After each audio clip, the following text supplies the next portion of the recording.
in my family's eyes, queers shouldn't have kids. It's not fair on the child. If anyone asks, my dad's becoming a woman. He outs me at soft play. He's like, I got 2 mums. And I'm sat there by myself like, now everybody knows I'm gay. When I came out as trans, I didn't have a clue. Honestly, I learned so much from my children. Can I have my faith? Do I still believe in God? Still be contributing? Am I trans enough to do this and break the family up potentially? Nobody's like born homophobic or transphobic, like they learn that.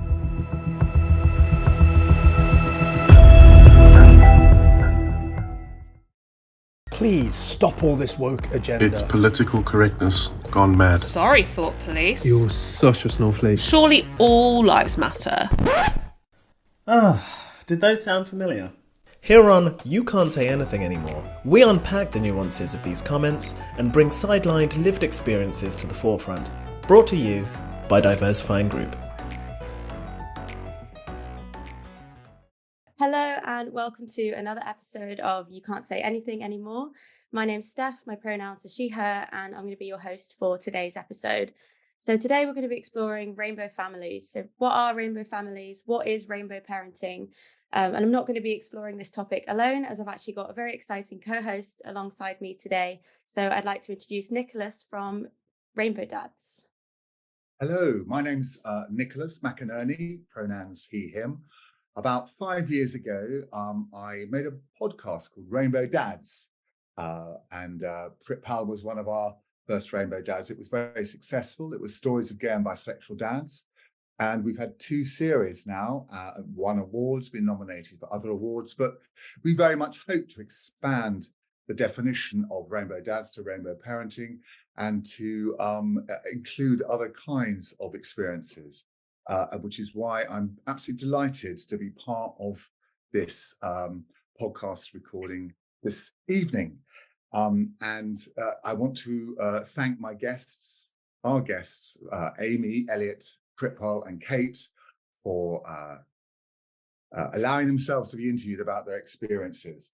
So I thought we'd start by asking about personal journeys and a brief account of your journey to becoming a rainbow parent. And I thought we'd start with Kate, please. Kate.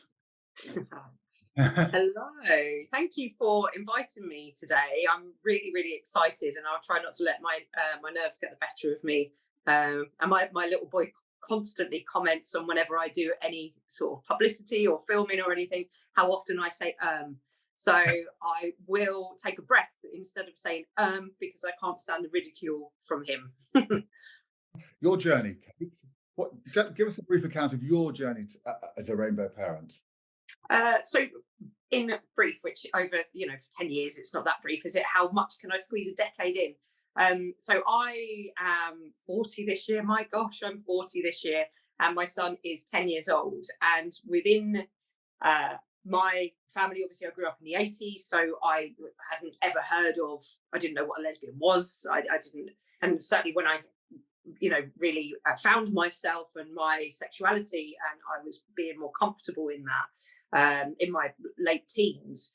I never considered, as much as I wanted children, that I would ever be able to have a child. Now, it was numerous reasons from that. One being the clear lack of sperm. That's always going to be a bit of a trouble, isn't it, for lesbians or female same-sex couples.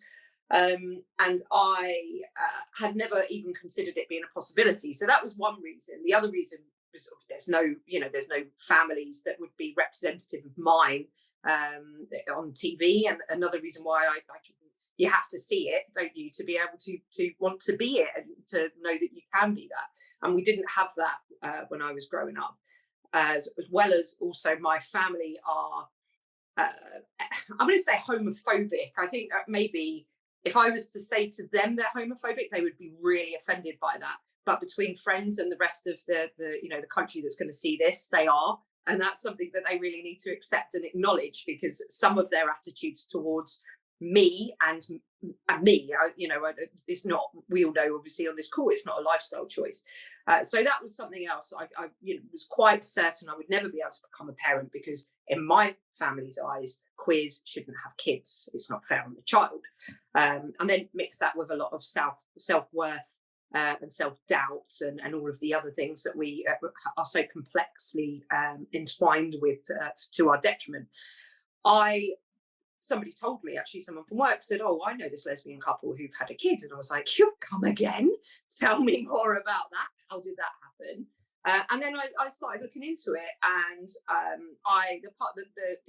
the woman I was with at the time, we're no longer together, but we co-parent beautifully. We've got such a good relationship, and she deserves all the love in the world, and I couldn't give it to her, and I deserve the love that she couldn't give to me. We just weren't right for each other. But without her, regardless of her not being genetically related to our son, I wouldn't have had him, and we wouldn't have had him. And I'm sure she feels very much the same about me. So I really am very appreciative and very lucky that we met and we decided to embark on this parenting journey.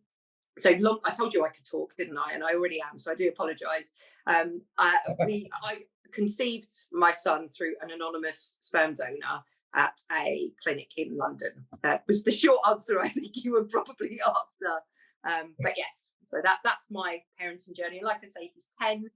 I've had to go through an incredible journey of self-discovery and development and unpicking my childhood.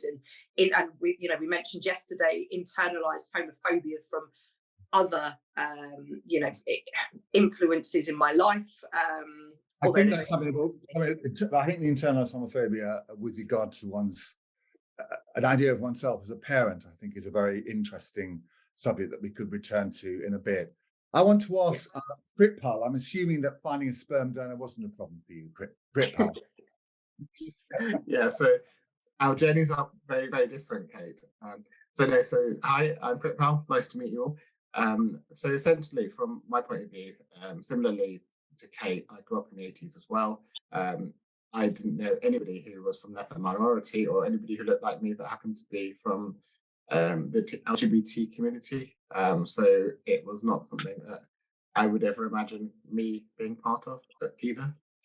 So it was just a really, really alien concept, really, I guess. I did the usual thing, which you're not expected to do in Indian children's and children families. You go to study, you get good grades, you go to university, get good grades, get a good job, and then you end up getting married. Normally, the introduction happens through the family to prospective partners, so I followed that course, and ended up getting married at the age of 22, having 700 people at my wedding, most of whom I didn't know. So that was it really. And then obviously my wife and I got to know each other. We then had children 5 years later. Unfortunately, the marriage just didn't work out. When my youngest was 2, we separated. And so I had 2 daughters. One was 4, one was 2. So we separated amicably. And it was after that separation really that when I was a single man again, in sort of around 2010, the world was a very different place. I had developed and become a very different person, and I fell in love with a man, and that was where my sort of rainbow journey started as a parent. Really, brilliant.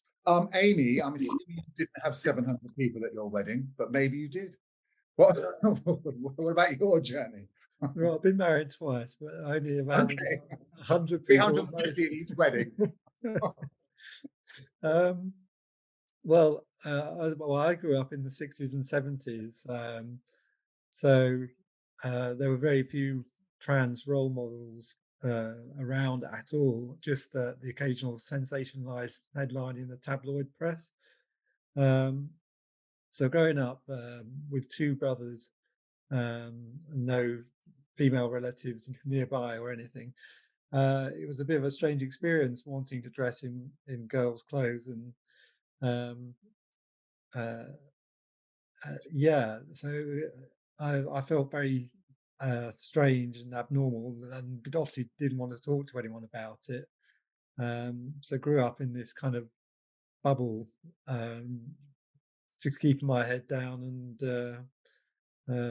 not really understanding how I felt.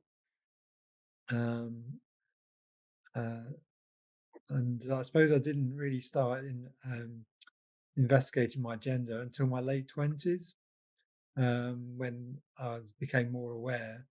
and at that point, I met my first wife at university, and she didn't know anything about it to start with, until she caught me cross-dressed.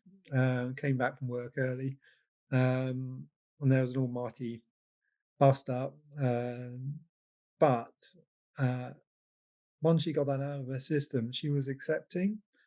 So I spent probably the last 10 years of that relationship cross-dressing at home most of the time, and she was okay with that as long as it didn't make it into the bedroom and I didn't sort of go full on with makeup and wigs and whatever. So that was kind of kept the lid on my dysphoria and my desire to be more female. But I didn't think of myself as trans at that time. I didn't really know what it was. Then we split up, and I met my current ex to be.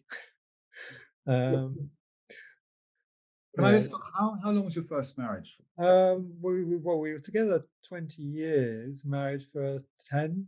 Yes. Okay. So a very significant. Yeah, I've only had 2 significant relationships. So I met my second wife, and we didn't have any children with my first wife. We just started IVF when we split up. She met somebody else, and that was the cause for the split. It wasn't my gender. So my second wife, we also couldn't conceive. I don't know, I say most of my life I haven't wanted children because I felt so emotionally broken. I didn't think it was fair to bring children into the world. And that was a lot of the tension with my first wife. And when I finally said, okay, let's do it, it didn't happen. So second wife, it also didn't happen. We had 2 cycles of IVF, which didn't work for no good reason. Then we moved to Cornwall, and with 2 weeks, she was naturally conceived. So moved to Cornwall if we want a baby. So I was 49 when my daughter was born, but the only child. And then I came out as trans when she was 6 and I was 55. And she's been amazingly accepting.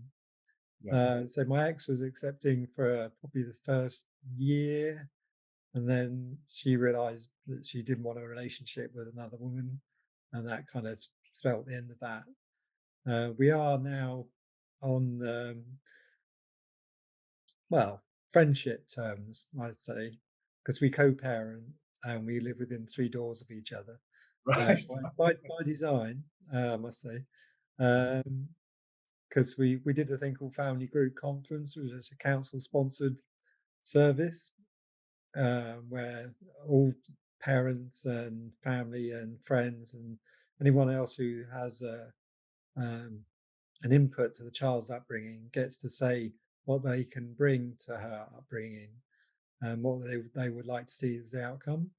And then the child has their say, and then everyone sees what they can do to match the child's desires. So it's child-centered. And my daughter's main request was that Mummy and Daddy didn't live far apart, and that she has a trampoline. Which was the first request. Yeah, well, no, I think we're going to. That's fantastic, Amy. Family Group Conference. That's something we'll certainly link in as a resource at the end of this. I want to pick. There's a particular phrase that you used, which I thought was incredibly insightful. Emotionally broken. So you just use that to describe yourself and the process of your journey, obviously to healing yourself and becoming whole. What about you, Elliot? What's been your? Do you recognize that emotionally broken, that phrase, in your own journey to becoming a rainbow parent? I mean, yeah, I can definitely relate to that phrasing at different periods of my journey. I had no plan to be a parent, absolutely, honestly. I came out as a lesbian when I was 14. Thought that was it. thought I was pretty happy. And then I met my now wife in 2015 through a choir. We just got on straight away. She was originally in a relationship with a cisgender male, and unfortunately the marriage broke down, and then so we became a partnership, and she had 3 children. So I then became stepmom at the time. So essentially mum and dad became mum and stepmom, which in itself was a big deal for the children. We kept the communication really open, and we did a lot to build up lots of day trips and fun stuff, and making sure that I had time with each of them as well to build my relationship with them. And then in 2018, which was the year we got married, in the February, maybe it was my 30th birthday, like life crisis or something. But I discovered myself as a trans masculine person in the February. We got married in the October. So that again, it was a massive journey, and it was quite emotional. And we all struggled, actually, all of us. I had no idea what it would mean for myself or my relationships with my friends and family. But actually, what I learned was that my children were very important and powerful in that journey, because they taught me quite a lot about the language used for the transgender community, that I didn't even know the language, but I knew that's how I identified. So I would say there's a lot of learning that can be taken from younger generations, and it's important to listen to each other.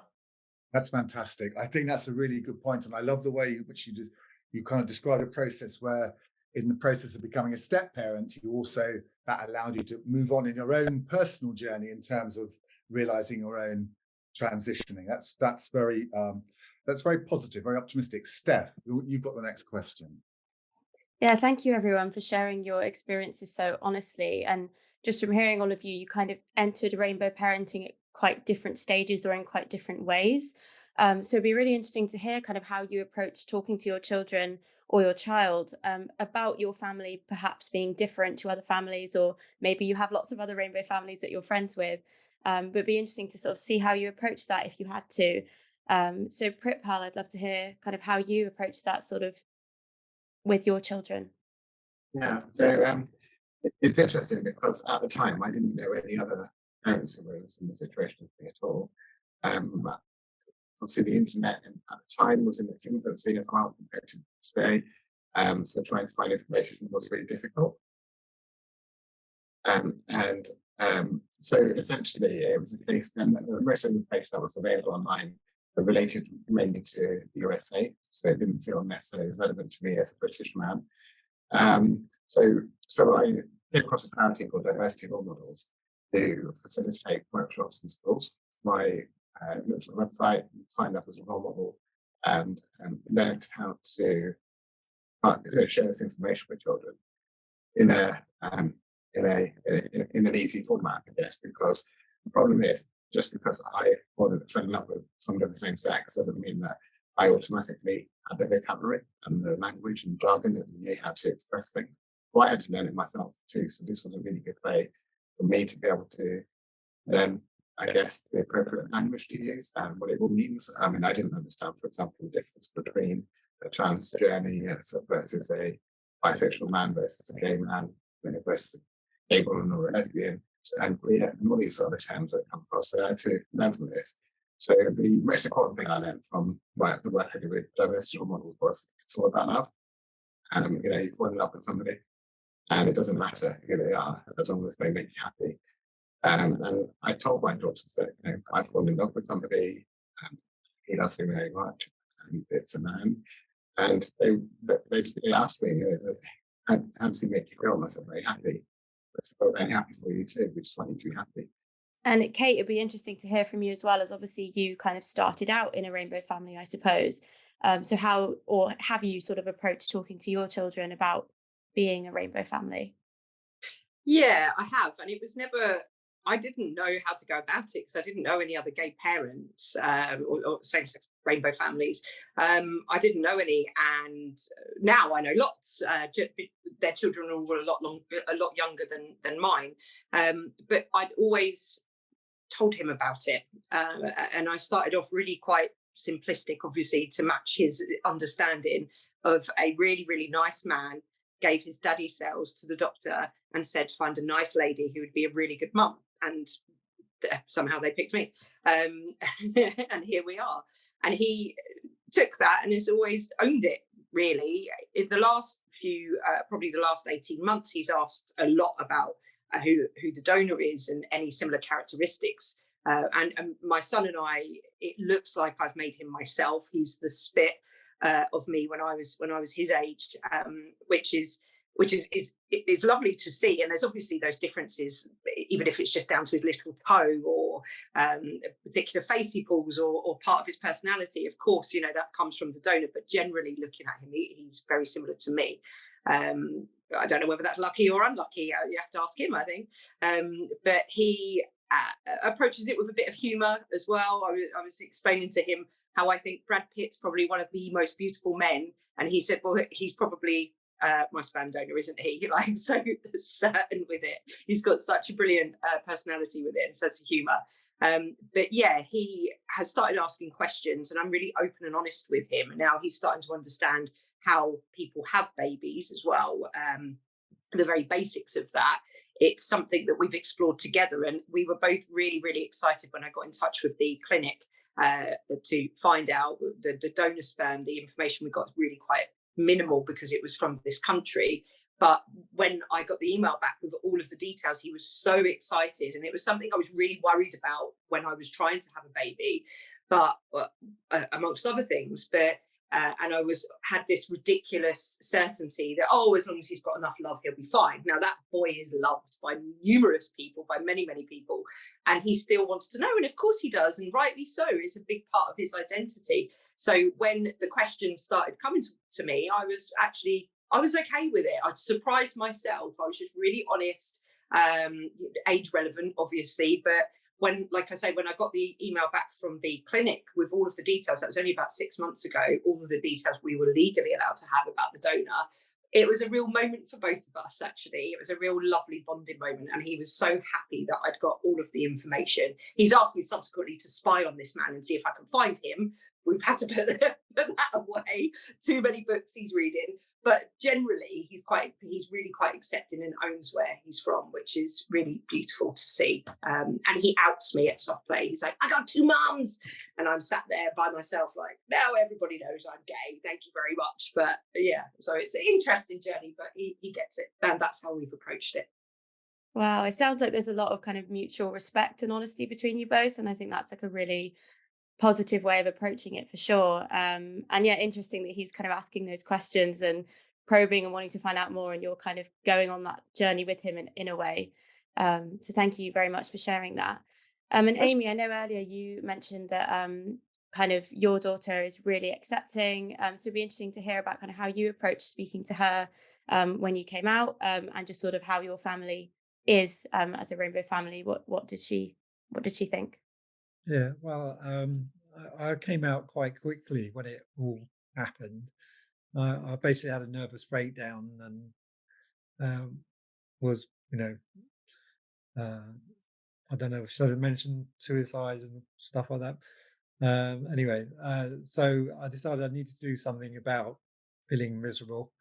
And so I Googled gender and depression, and suddenly all the light bulb went off, and I realized that I was trans after all these decades, feeling miserable, not knowing why. And it was a case of how am I trans enough to do this and break the family up potentially, and all that kind of ghastly stuff. And I decided I had to do it. So I told my mum first, and she was amazing. And then the next weekend, I sat down with my wife, and we were watching TV, and I said, "There's something I need your help with," because she knew I got stressed when we first met. I learned from my first marriage. Um, uh, um, and she said, that's fine. She needed some time to think about it, and then a few days later, she said, "That's fine. Let's do this as a unit. But if you're going to do it, you can do it from day one properly." So I went and got changed into some fairly androgynous female clothes, like leggings and stuff. And my daughter came downstairs and saw me, and she laughed and pointed at me, saying, "Why are you wearing that?" And I said, "Well, Daddy actually likes wearing women's clothes. Makes him happy." And she was like, "Fine." After that, and the first time I wore a dress or a skirt, she did the same reaction. She'd laugh and point and go, "Why are you wearing that?" And it's the same conversation. The only thing that upset me and probably upset her was when I first wore full makeup. She called me a freak, which was took a bit to get over. But the same thing, once she processed it, she was fine with it. And I mean, it only took like a day or two, and she was like, "Oh, lucky I've been wearing makeup forever." And she's been the same ever since. She's just been, "I'm just the way I am." And if anyone asks, my dad's becoming a woman. And she says, it's that simple. You know, I'm becoming a girl because it makes me happy. And she's totally on board and seems, I don't know if she has difficulty processing it or gets bullied at school. She never said anything, but she's very set. She knows her mind, how she sees me. Still calls me daddy, probably always will. And I'm cool with that. Yeah, thank you so much for sharing that, Amy. And I think a point that really stood out to me there, specifically when you were talking about kind of starting your transition, was not feeling trans enough. And I imagine that is probably a shared experience among lots of kind of LGBTQ people when they do first come out. It's like, am I really? Or am I like, is this right for me, or am I making this up, or all those kinds of things. And that kind of links back to what we started talking about at the beginning around that internalized homophobia and that kind of uncertainty around yourself. But just from everything that you're saying, it's very clear that this was the right thing for you, and your family are coming on that journey with you and your daughter as well. So thank you for being so honest and sharing that. And Elliot, as well, with your experience, obviously, of having sort of stepchildren as well, like how did your family approach talking about being a rainbow family with them? Okay, so I think initially for all three of the children, there was definitely some processing that needed to happen when we first got together as a lesbian couple. And I believe that the oldest child, who was in secondary school at the time, had the hardest time, and there was a lot of bullying going on, unfortunately for her, that she actually hid that from us as well, because she didn't want for us to be affected and for us to feel bad that our relationship was causing her grief at school. And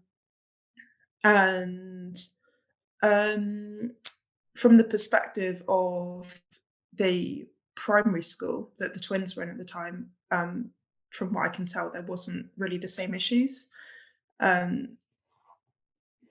So then there was a word that was used quite a lot by our children in the early days of our relationship that was extra. They're like, "Oh, you're just so extra." And then when I came out as trans, they were like, "Oh, come on, no, no more." Super extra. Super extra.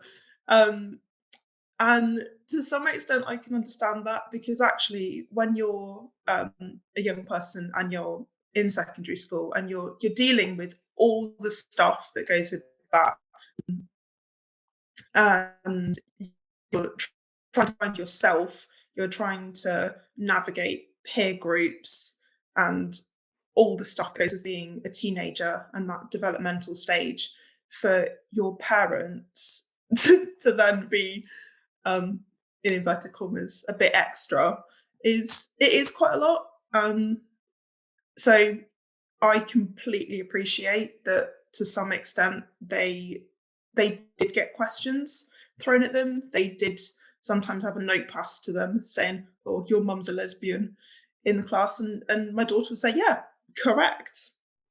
Congratulations, factually correct." Like I say, I think what characterizes our family life is really open communication, and also respecting each other, respecting each other's boundaries. We've learned a lot as a family as we've grown together since, I moved in 2016. So we've had a long amount of time now to get to know each other as people and to respect each other as people. And actually what I think is important is that just because a child is a child, it doesn't mean they shouldn't have their views listened to, because that's just as important as the views of an adult. Yeah, I'm totally with you on that. Yeah. So I think what characterizes family life now is that we are definitely a rainbow family. Like there's all different kind of sexual orientations and or gender identities in our household, and that's normal for us now. That's our normal life. And with the people who we call our chosen family, who are regulars to our house as well, it's a lovely, amazing melting pot of people and identities, and we gain strength from each other, which I think is a really beautiful thing.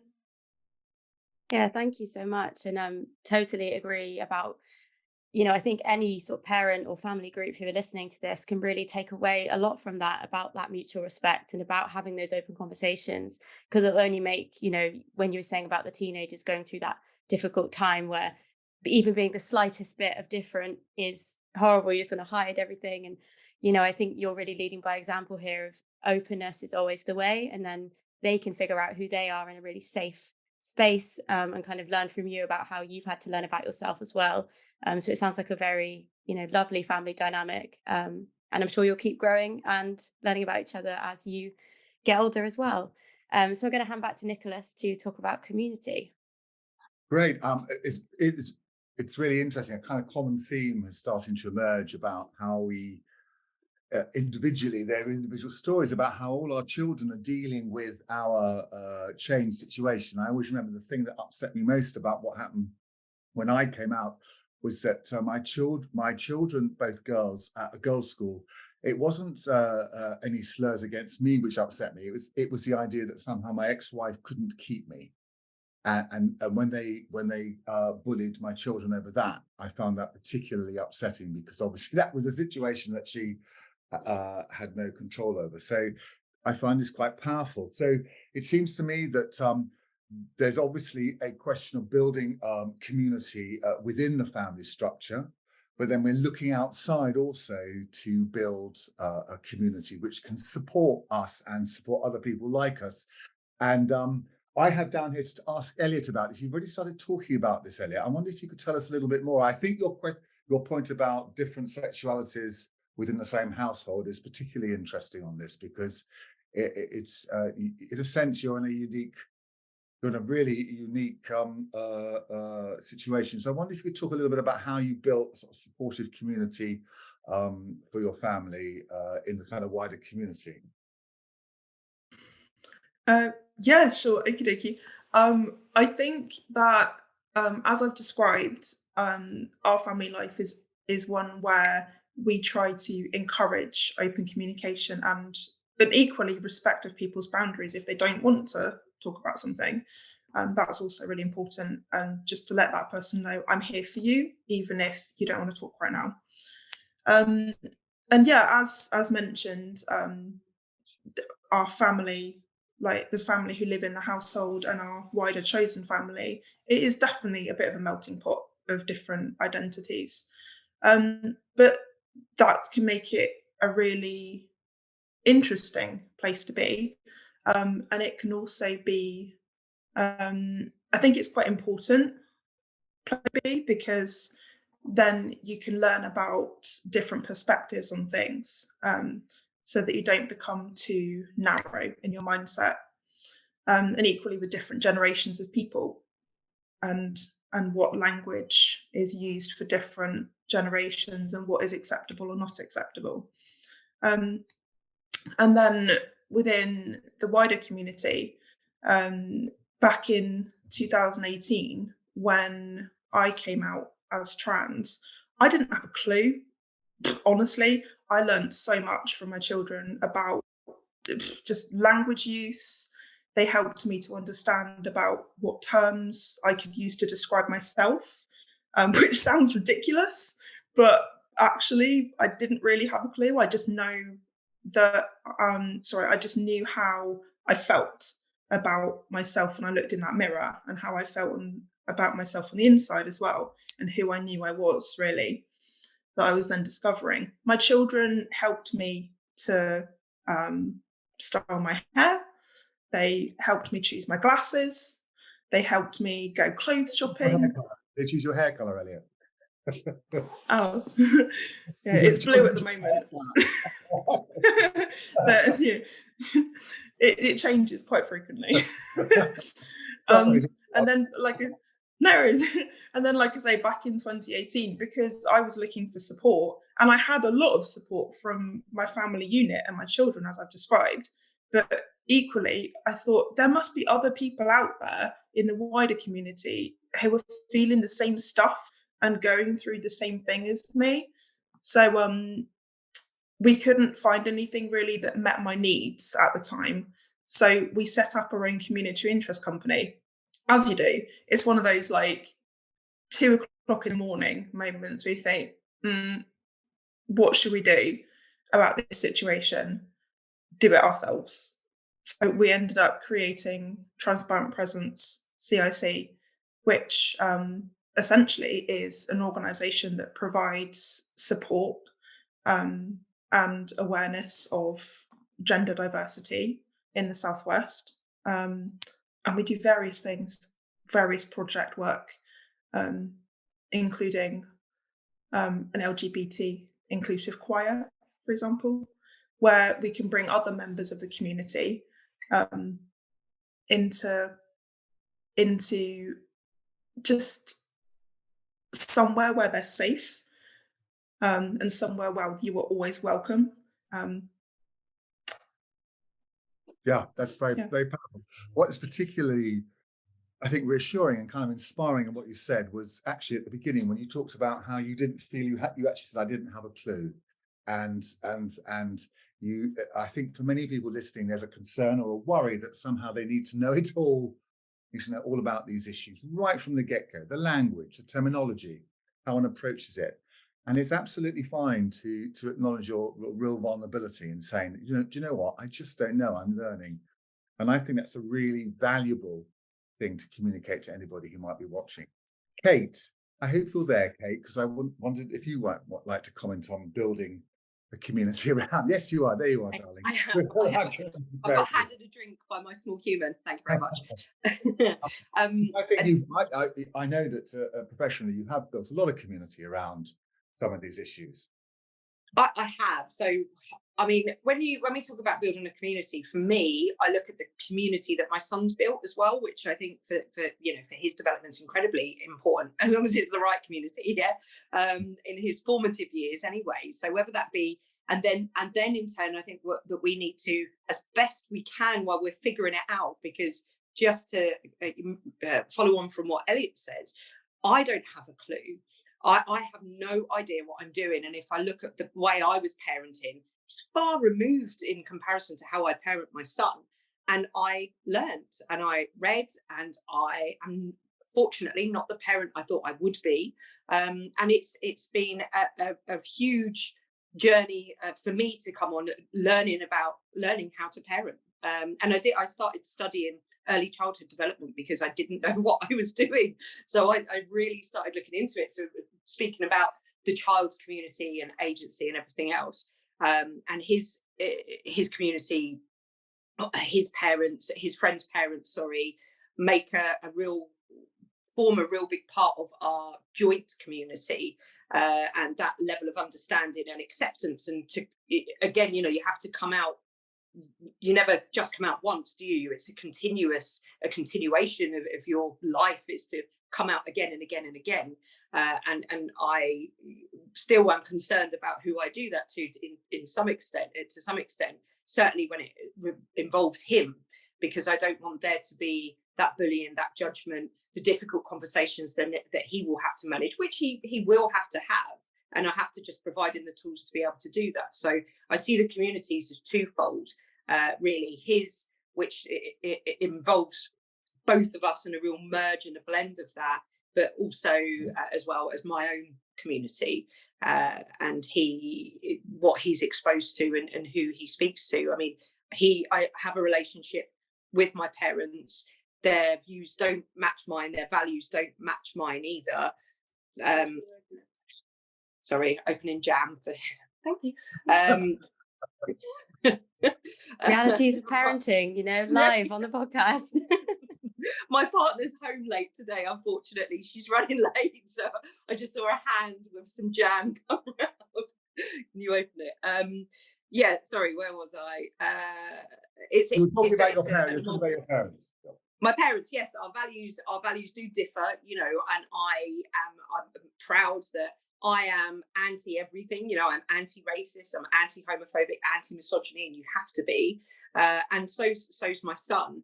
And I don't necessarily shelter him from those conversations with my parents, because he can hold his own, and it's really teaching him the value of diversity, cognitive diversity, and having the confidence to be able to speak up to people in power, even if it's just through age and the societal pyramids that they sit relatively at the top because of who they are. But he can have those challenging conversations. And for me, one, it's incredibly important of being a decent human being, but also stand him in good stead to have those difficult conversations as he grows up.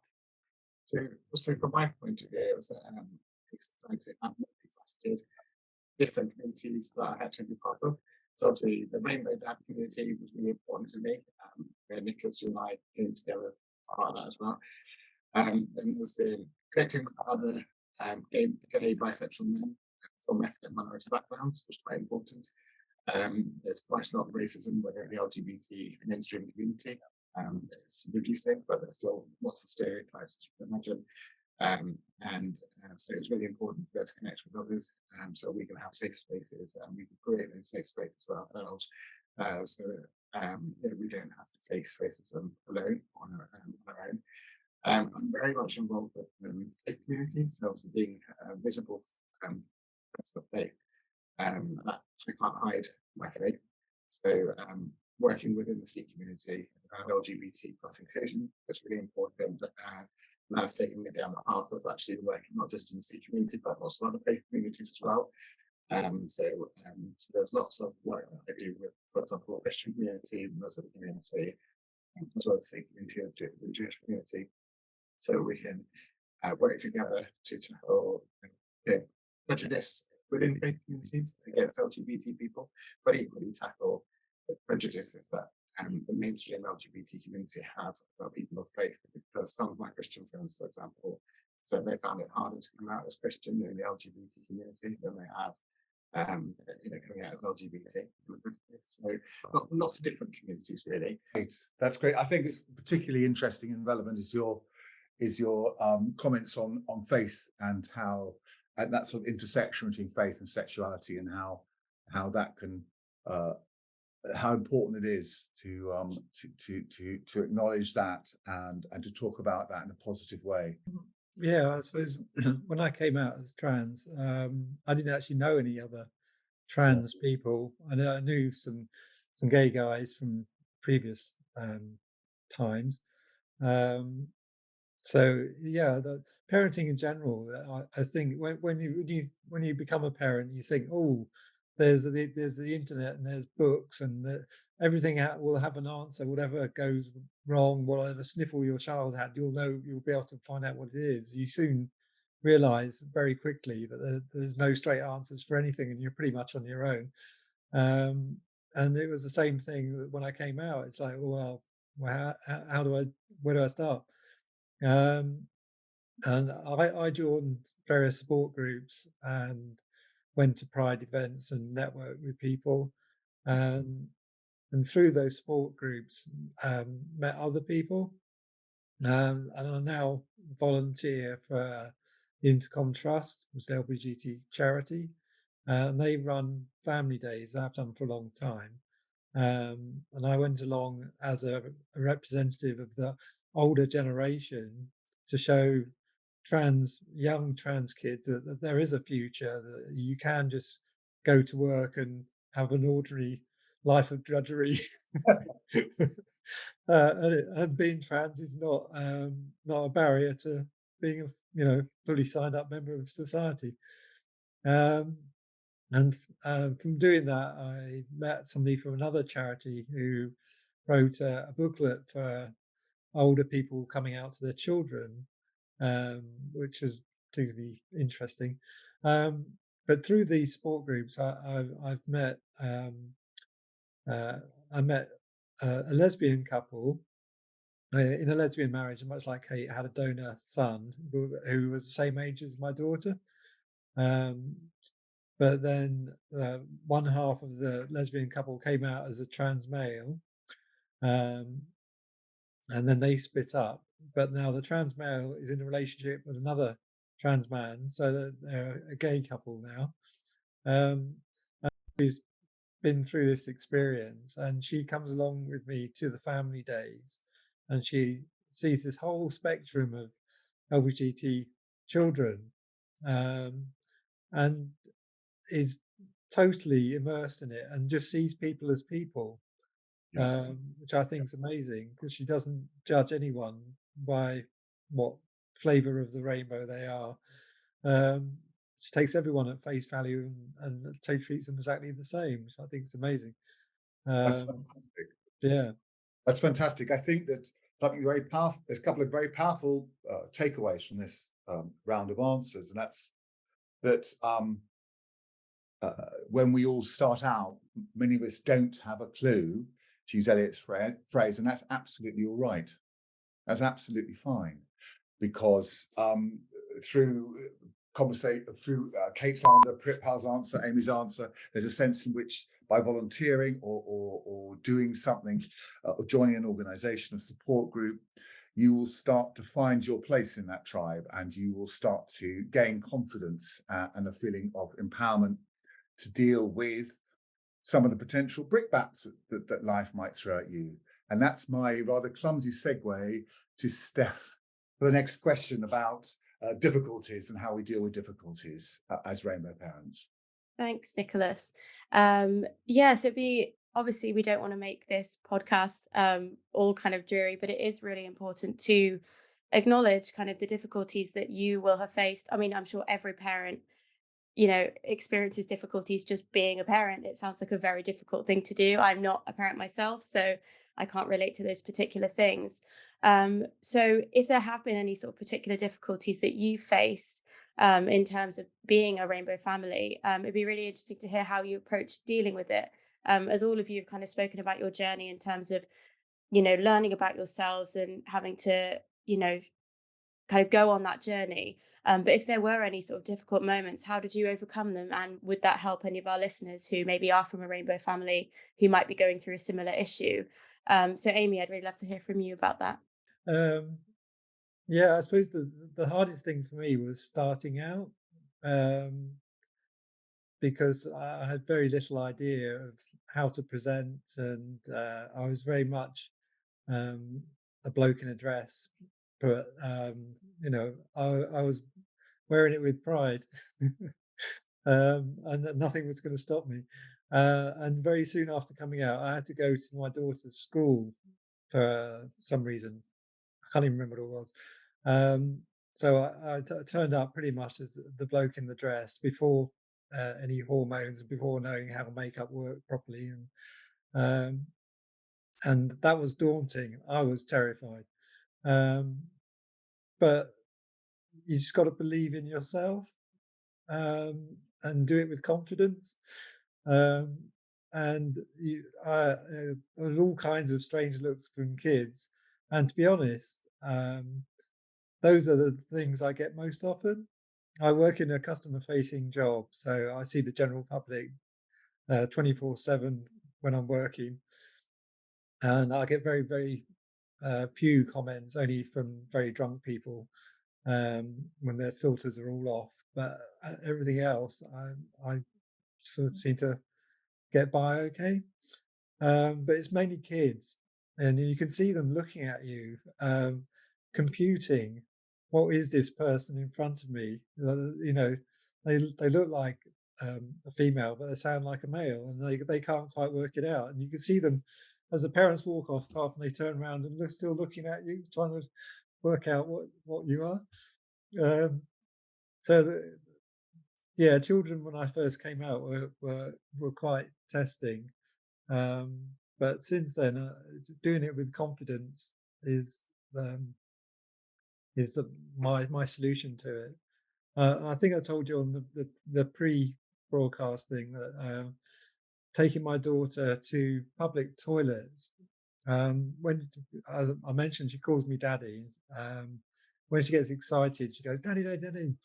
You know, and the first time I took her to a service station toilet on a summer's day, which was crowded with people, she got excited about something and started shouting out in the cubicle, "Daddy, daddy, daddy," surrounded by women, which was a little bit interesting. So I had to have a conversation about what words to use when we're in public.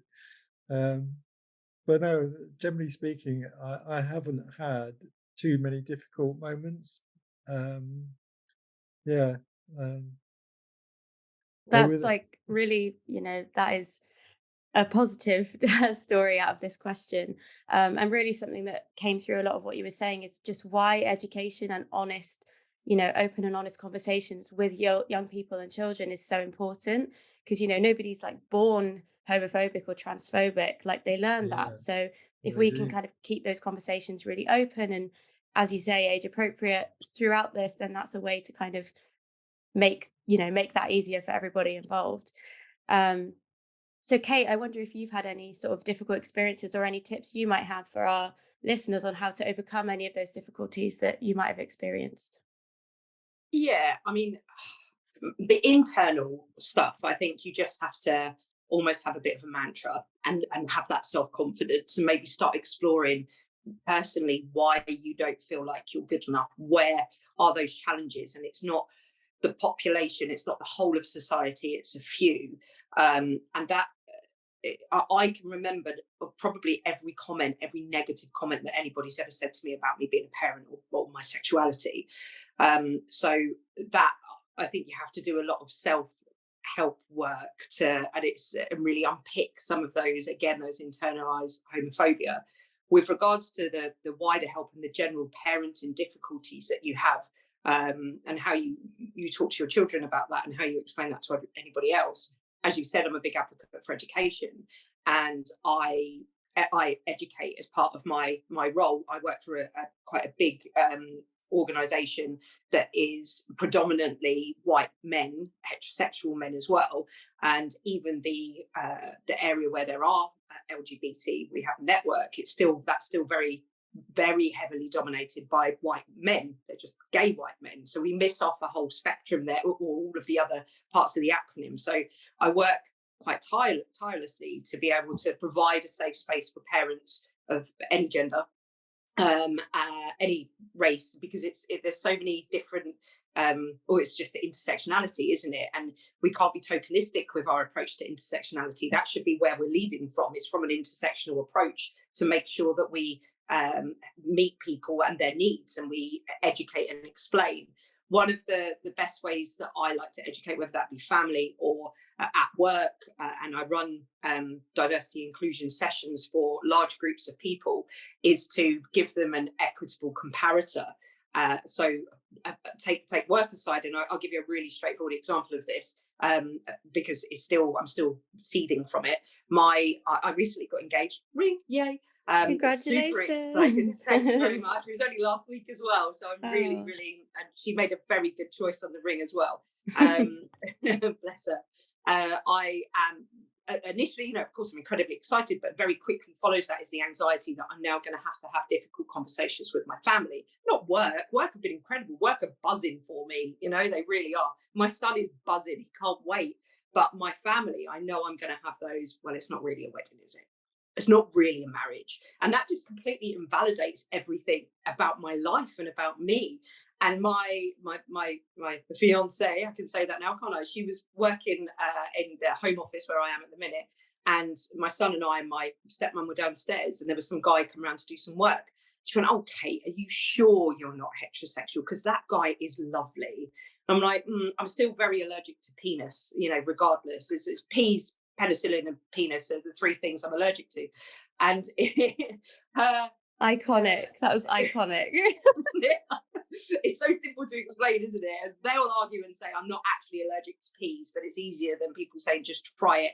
And that's the same conversation I've had over the years with penis as well. But I have that for me, it was like a little bit of a stab. It's you just invalidating. So the comparator I give to her, and I am tempted to actually do it, is to take an older man round to her and my dad's house and say, "I found you a really nice man, because I don't actually think your and dad's marriage is genuine." So, or do the same with an older lesbian. Just find an old lesbian and take her to my dad's house and be like, "Ta-da! I found the match made in heaven. Why won't you, commit to a relationship with this person?" To give her that real basic, simplistic comparison of what it's like for me when you say that is this, it's the same. It doesn't matter about the genders involved in this relationship. It's a relationship. It's valid. It's fueled by love and full of lots of love and happiness and laughter and all of the important ingredients of a really stable, strong relationship. And she makes me very happy. My partner makes me and my son very, very happy. And we're very lucky to have her. So that kind of help, that kind of education, find something that you can compare it to in their world to bring that education on would be for those particular things. And anything else, I do a lot of talks on postnatal depression. I had a lot of a difficult time after I had my son for numerous reasons. But family isolation, I didn't know what he'd look like. I didn't know if I'd recognize him, which really played quite a part in how well you can bond with this person. You don't know what they're going to look like. You have an idea if you've got a mum and a dad and it's you're using, everything's working well and you're using those genes or those cells, but that proved really difficult. So I do talks to let other women know, regardless of sexuality, but it's really difficult and it's really challenging, and you have to, I say, make space for a new you when you become a parent, and telling people that you see on TV, everyone's so happy and laughy and full of oh, look at this baby, so perfect, but that's not the reality for a lot of people, and that's okay. So again, my advice would be go and reach out to people and get that support, and build a good, strong support network, chosen family, as Elliot was saying, and make sure you've got those people around you to support you and champion you and your family, not invalidate it. Yeah, that's brilliant advice. Thank you, Kate. And I think that really highlights as well that just because someone is a rainbow family or rainbow parent, that's not their only kind of trait. Like, you'll be able to relate, and other parents from straight couples or whatever will be able to relate to a lot of the issues that you're talking about.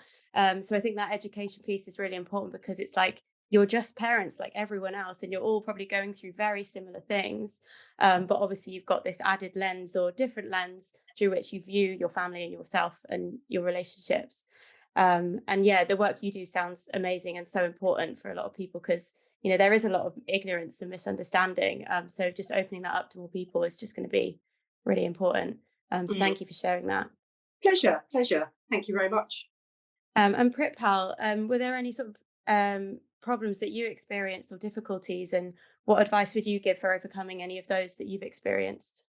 Yeah, so one of the biggest personal challenges I had was around, can I have my faith? Do I still believe in God?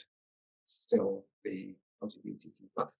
Because obviously a lot of the messaging we get in the UK tends to be a conflict between the two. And what was quite difficult was when people would find out about me within the community and then start approaching my mum, who obviously didn't necessarily always get bisexuality and didn't really understand it herself, but needed to get her head around it. And she found it incredibly difficult to be able to justify who I was, and it would upset her quite a lot. So, I had the conversation with my mum to say that you don't have to justify anything about my life. From my children's perspective, I've been really lucky because they didn't even give anybody a time of day. They were critical of their dad, regardless of who I am. So I've been quite fortunate from that perspective. So in a faith community, it can be quite small. People know each other, so that can be quite challenging. Particularly for other members who there are those generational splits. My mum's from a very different generation to a very different community, so she didn't get it. She's in a much better place now. She doesn't 100% still get it, but it's one of the things that where we need to be able to provide that support whenever we need to in families, and it's not necessarily always focused on children. It might be other elements of your family that you might need to provide support to.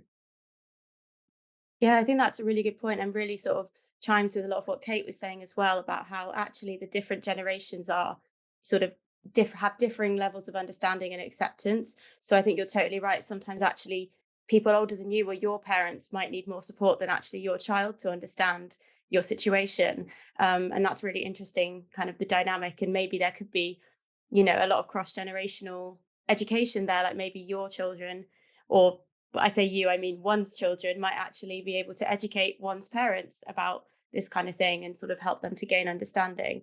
So thank you for. Which absolutely, but one funny thing with my mum, where she doesn't sort of get it, was that when she first about my boyfriend, she's more concerned about the fact that he was very rich genes, so she thought he was poor, than the fact that he was nice. And he told me he was really quiet. So he said, these other genes are really expensive. My mum might get that. Oh, that's funny. And Elliot, it'd be great to hear from you as well about this. Kind of, can you think of a time where something was difficult and how you approached that? I imagine from what you've shared about your family, that support structure is probably really good for if anything ever comes up. But what's an experience that you've had to overcome? Okay, so it might not sound like a big deal on the surface, but dress code at work is something that was like a big deal, and a big deal for something I had to navigate while transitioning. So when I came out as trans, I was working full-time as a teacher, so a classroom teacher. At the time, I was working at a college, and then couple years later, just before lockdown 2020, I worked in a secondary school, which is like a mainstream secondary school. So professional dress code was really important in those roles. And I didn't, like I said, I didn't know what I was doing. I went from dressing as a female, and I was quite girly actually. Maybe I was overdoing it, to try and compensate somehow for what I was actually feeling and thinking, trying to like bury that by being more feminine. So that as well, like my wardrobe at the time of coming out as trans was quite a feminine wardrobe actually. And I didn't really know how to dress in general, like in my social life, let alone dress at work. So that was definitely something I had to figure out. I mean, my family helped a lot. They helped to try and support me in that by helping me going shopping, working out sizes as well. Like female clothes sizes are very different to male clothes sizes, and of course, being assigned female at birth, my body shape is essentially, it's a more feminine body shape as well. So trying to put my body shape into male store-bought clothing is also something that a trans person sometimes needs to try and navigate. Like sometimes having to size up, for example, to account for a female chest, because actually binders, they can be great, but at the same time they only do so much. So I got it wrong a lot, and I got told off for it. Won't lie, I got told off at work. I was pulled into my boss's office, and she'd be like, "Nope, you didn't get it. Nope, not today. Don't wear that." And it took me a long time, actually. I was lucky that my line manager, when I first started to transition, was lovely. We ended up quite good friends. She came to my wedding. But yeah, it took me a long time to figure out dress code. And actually, I ended up leaving classroom teaching a couple years ago, partly for health reasons, but also partly that as somebody who identifies within the LGBTQ community, I do enjoy a lot of freedom of expression in my gender expression, but also just in general. I'm quite a creative, colourful person. And I do find that professional male dress codes in some settings are quite restrictive. And I don't necessarily agree. I don't agree with that necessarily, because I feel that there's an imbalance there. And you definitely see that out in the world as well. Like, it's always men who are kind of never encouraged to wear color or express themselves through their clothes, compared to like women or, you know, gender non-conforming people, where that's maybe more accepted or expected of them to do so. But it's really interesting what you said. Yeah, just about how clothing can make you feel. I think like that could be a really affirming thing if you're wearing something where you feel truly you. And, you know, if we spend a lot of time at work, we want to feel like ourselves and be able to be our authentic selves at work. So I've just got another question. Just based on, you know, you figuring out your gender identity and, you know, experimenting with clothes, what were you wearing when you had your first like proper moment of gender euphoria, when you were like, yes, like this is me? I'm just really curious to know what that felt like for you and what you were wearing, because I'm really into clothes, so I want to hear about it. Nice, excellent. I mean, honestly, like I've come maybe quite a journey in terms of my gender expression anyway in that time. So when I first came out as trans, I identified as trans male, and I used he him pronouns. And I enjoyed looking very masculine, or at least trying to present it in a very masculine way. And my first outfit that I felt really good in was the classic check shirt, which is a staple. Nice. So it was a navy blue and white check shirt with a navy blue plain t-shirt underneath and kind of baggy blue jeans, and like they were kind of like a fan style brown shoe. So it's a very, probably quite stereotypically masculine, quite a plain outfit. And it was, I'd had my hair cut for the first time in a barber's when I had a photo of me in this outfit, and I felt very good about myself. That's not where I am now. I mean, as you can probably slightly tell from the camera.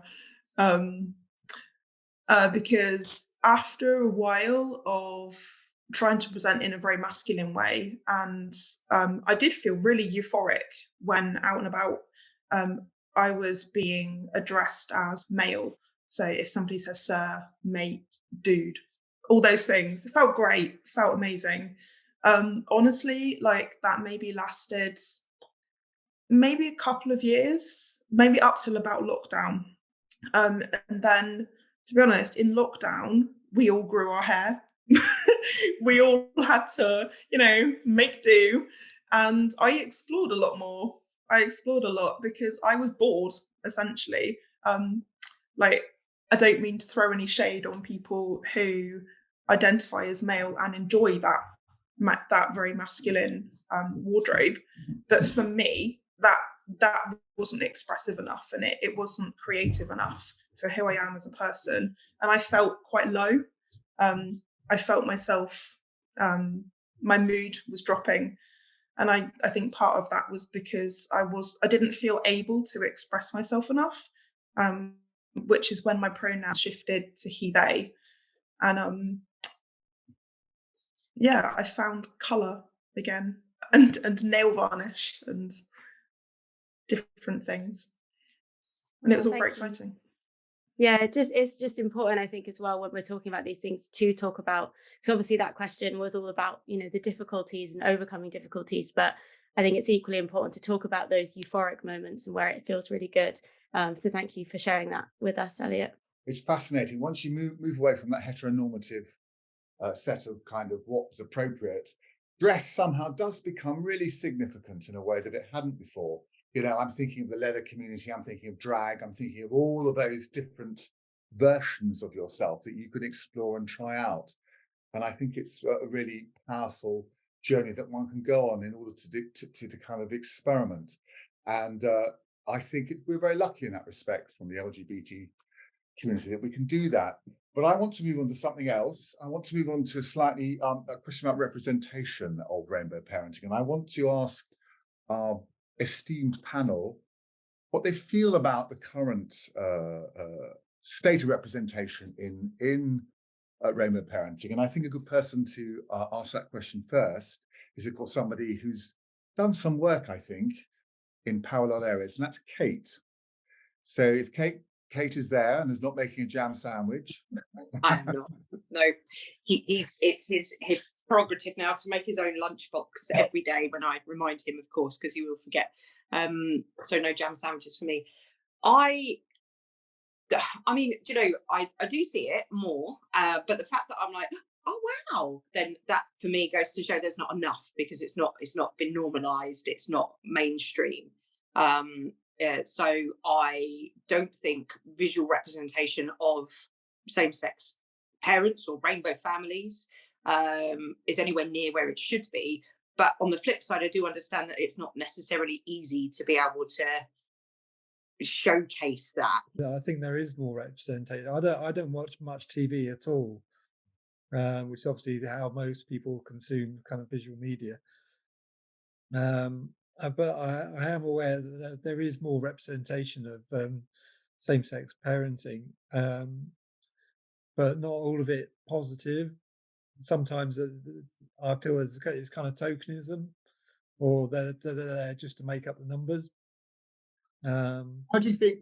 I find this really interesting. I mean, I think that there's a tension between depicting rainbow parenting as normalized. We've talked about that phrase being normalized as a normal parenting experience, and also having to acknowledge that there are significant differences to being a rainbow parent. And I, you know, without wishing to be overly defensive about the media, I mean, I used to write for the Bill, so it was interesting trying to argue for those kind of issues within a mainstream cop series. And in fact, the Bill, I think, on the whole, was pretty progressive in our views and what we tried to do. But there is a tension, I think, between presenting a rainbow parenting in such a way as to educate an audience, but then also to honour the demands of a dramatic fiction, which can sometimes be very different. So I think we're right that there's not enough variety, but it's I suppose in a sense we need more depictions in ordinary settings for people to feel comfortable. I think to some extent it's there. It can be there if you look for it, or sometimes if you know a person. Like so I'm a trans person. If I know that a certain person is trans, then I know that the representation is there. But equally, if we don't know that a particular author is gender diverse or LGBTQ, then it could just be like another name. So like a friend of mine is an author, for example, and you wouldn't necessarily know that person is non-binary unless you knew the person. So I think to some extent it can be about knowing about your community. So there's lots of performers I have the pleasure of working with, because we've just started putting on live music events through our community interest company, partly so that we can selfishly feature the choir in the performance, but and like, for example, we've got a performer coming up who is trans male, but on the surface, if you just see a photo of him and just see the name, you wouldn't necessarily know that he's trans male. The question I'd ask you is, when did you last see somebody that looks like me on TV or in the media? Probably not very often, even in straight version. So it's definitely not diverse enough. So it's definitely not enough representation. But if you look at even sort of TV news channels, for example, quite often they'll get in a gay person to talk about trans issues. So and the presenters don't even understand the difference between a trans person, a gay person, and a bi person, and sometimes will articulate the stories in an incorrect manner. So it's not done in a very intelligent way either. I think it's better on streaming services. There's a lot of streaming services where you're getting a lot more diversity, a lot more creativity. Answering the question of representation from and again, I have created quite a large network of LGBT women, obviously inclusive of gender fluid and trans, of course. And I hear a lot of bisexual and gay women who present very femme as being really over-sexualized, and the comments, and this is targeted, I imagine, I know across society, it's not just relevant in my organisation, because it happens everywhere of this. You're seeing, and I can see some really two different, the way that people are treated if you're a gay man or a bisexual man to a gay woman or a bisexual woman. And that bears the brunt of, the 80s and the horrendous narrative that was coming out in the media at the time about gay and bisexual men.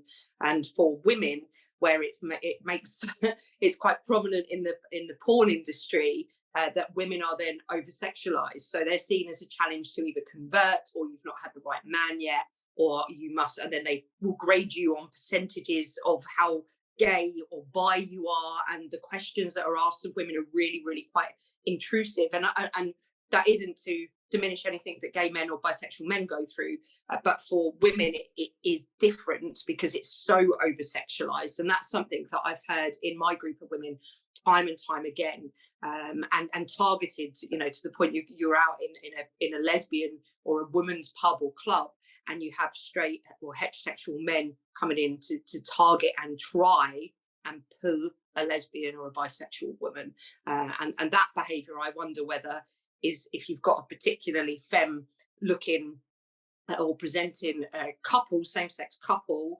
then that would then change the narrative of, are they as sexualized, are they as sought after, if they're then seen as caregivers and of a mother figure, without getting too Freudian on the whole thing, of course, but I do wonder whether that may have consciously or subconsciously something to do with lack of representation, or just one reason why. I mean, I just want to add to that, speaking of somebody who does work, and I'm working on a radio play about a famous trans case in Scotland in the end of the 1960s. Really interesting case. Sounds it.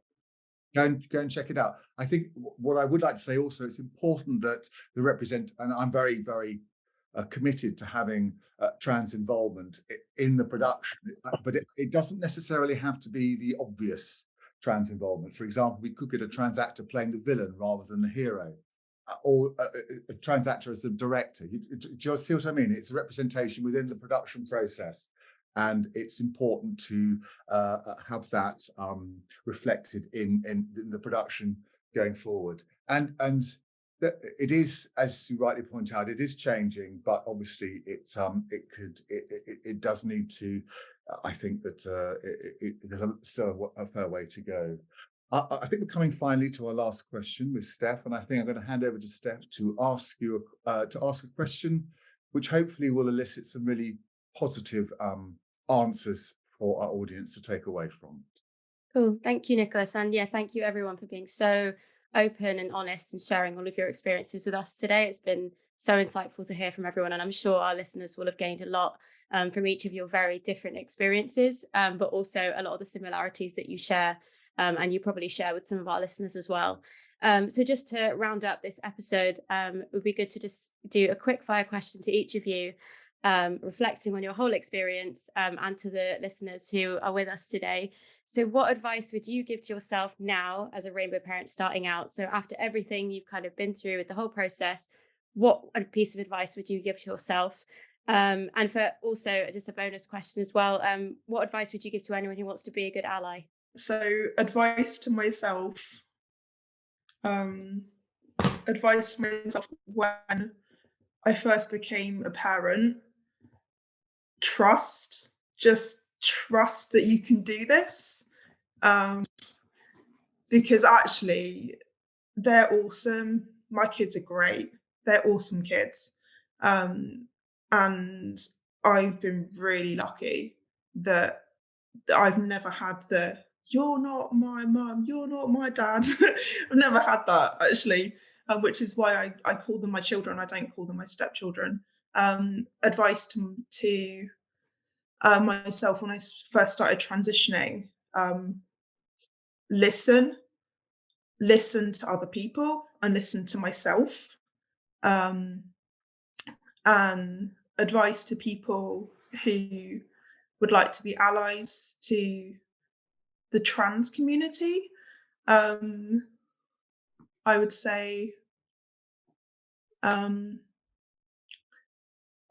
just treat us like normal people, actually. Like, we're just trying to live our lives. Like Amy was saying earlier, we have jobs, we go out and about in normal places, we drink coffee, we go to the cinema, we do all the things, you know. We're just trying to live our lives, so just treat us respectfully, and don't ask weird questions. Yeah, That is fantastic advice. Totally with you on all of that. So thank you, Elliot, for sharing that. And Pritpal, what's one piece of advice that you'd give yourself now as a rainbow parent? So I think a big piece of advice I would give is accept yourself for who you are. You would rather probably want people in your life, in your family, to love you for who you are, rather than who you think they want you to be. So that's really important. And once you can accept yourself for who you are, that gives you the confidence then to be able to support the rest of your family and the people around you, about being your allies and supporters. In terms of advice to allies, what I'd say is get to know people that that might seem different to you, because so if you don't know somebody from a different background, whatever their religion, culture, race, sexual orientation, gender identity, just get to know people who are different. And once you get to know them, you'll find out actually we're all normal people, we're all human first. And then there's lots of wonderful things that make us fall up. And you'll probably find out that there's things that you like about each other, you'll find out things that annoy you about each other, and that's normal human behaviour. So so just don't judge people, just accept them for who they are. Thank you, Pritpal. Yeah, totally echo that as well. Great advice for everyone, and thank you for sharing that. And Amy, what piece of advice would you give to yourself now if you were starting out? I think I've kind of learned that from my experience that kids are remarkably resilient and accepting, but that's contingent on the environment being they've got to know that they're going to be loved, and that's not going to change. You're always going to be there for them. I think if those things are in place, that they're pretty much accept anything else. So I think if I'd known that from the beginning, would have been less worried. And certainly when I started out, I didn't know any other trans people. So if you're feeling isolated, seek out support groups, because they're amazing things, and go to Pride, because the first Pride I went to, I actually felt amazingly proud of myself for being out and being visible, and I also met loads of people like me and the whole rainbow community, and realised what a wonderful place this world is if only people would be nice to each other. Yeah, absolutely. And that really goes back to the importance of community, as we've been talking throughout this whole podcast, is that is a really key part of everybody's journey, and feeling accepted and feeling like you're not alone in your experience. So thank you, Amy. That's really great to share. And to wrap up, Kate, what advice would you give to yourself if you were going back and doing it all again? I would, when you have a kid, however you come about having your children or child, you give people accidentally and unwillingly a license to judge you and your parenting, and have a weird vested interest on telling you how long they should sleep in your bed or your room, or be breastfed or bottle fed or anything else. You open the gates up, and this continues throughout the whole of until they're adults, I think. I'll let you know when it stops, but still 10 years in, people have a real interest in telling me what I should or shouldn't be doing. So I would, my advice for any parent is to trust your intuition. You know what's best for your child. So that's a real big one that we really need to tune into, is to really listen to our own intuition. The second one is let go of guilt. It's a real hard thing to do, because as parents, I think you're constantly refueled with extra guilt of whatever it is. My son really likes to hold me account, so I'm consistently feeling that guilt over mistakes or crosswords, or I don't know, forgetting it was fancy dress one day at school, or whatever the case may be, or that you've had a child and you're gay, and is it the right thing to do, or whatever, however that guilt comes in the various ways it does, let it go, because your child will love you. As Amy has said, there's your child actually has to love you to survive. So let's really take as much of that, as advantage of that as we possibly can, and trust that we are their number one fan, and vice versa. So just trust in that parenting process. You're doing a fabulous job. It's really hard having children, really, really hard. We don't know everything. It doesn't matter how old. I see parents who just seem to have it together, and I speak to them and they're like, no, I don't. And people say the same to me, you've got it together. I was like, no, I haven't. And that's okay. It's part of the fun. And as frustrating as they are at times, when I'm old and they're older, I know that if I could go back to the time when they're really annoying me as small humans, then that's where I'd want to be, if given the opportunity. So yeah, intuition, let go of the guilt, and trust in what you're doing, and know that you're not going to get it right all the time. No one knows. I wing it. I wing life every single day, and touch wood, so far so good. And for allies, I would say, if you're going to be inquisitive and ask questions, then make sure they're appropriate and they don't cross that line. And there's a real simple bar for that. Would you ask your heterosexual friends the same? And that's it. You don't need to ask whether or not my son's got any male influence in his life. He has, but that invalidates me as a parent and his experiences, and puts me on a higher pedestal than any other than a heterosexual parent. That's not okay to ask that, because you're questioning his development and me as a parent. He's a good, well-rounded kid. It's none of your business. So if you're going to ask me a question, or an LG or a rainbow family member a question, then ask yourself if you're going to ask the same to a heterosexual person. And yeah, just listen as well. That's another thing. Just listen to their experiences, because I'm sure many people on here, and there's things that I've heard today that I didn't know. So unless you're going to be open to learning that and hearing those experiences of people, you don't know they happen. So a real compassionately listen to people. Yeah, absolutely.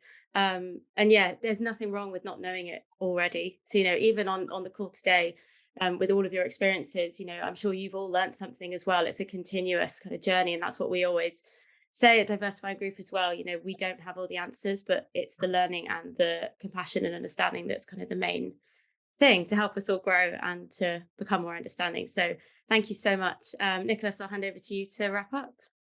Well, listening to Kate, I was suddenly reminded of the analogy of parenting to ducks on Lake Windermere, smooth and calm on the surface, and paddling like crazy underneath, which I think is a great analogy.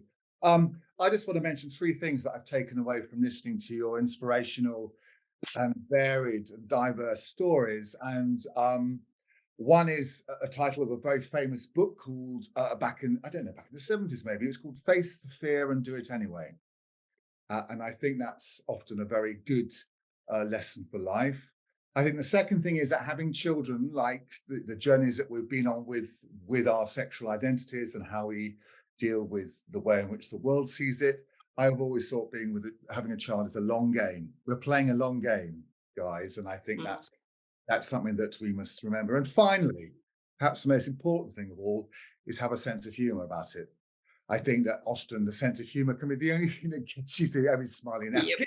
Through a particularly tricky situation. So seeing the funny side, it really helps. And, you know, when we're talking about like representation, like right now, you are a really big representation for other rainbow families. So I just hope that you've enjoyed being part of this, and just want to say thank you again. And thank you to all our listeners for listening to this episode. And we'll be back next time with another one. Thanks for listening. If you enjoyed this episode and would like to support this podcast, please share it with others and leave us a review on Apple Podcasts.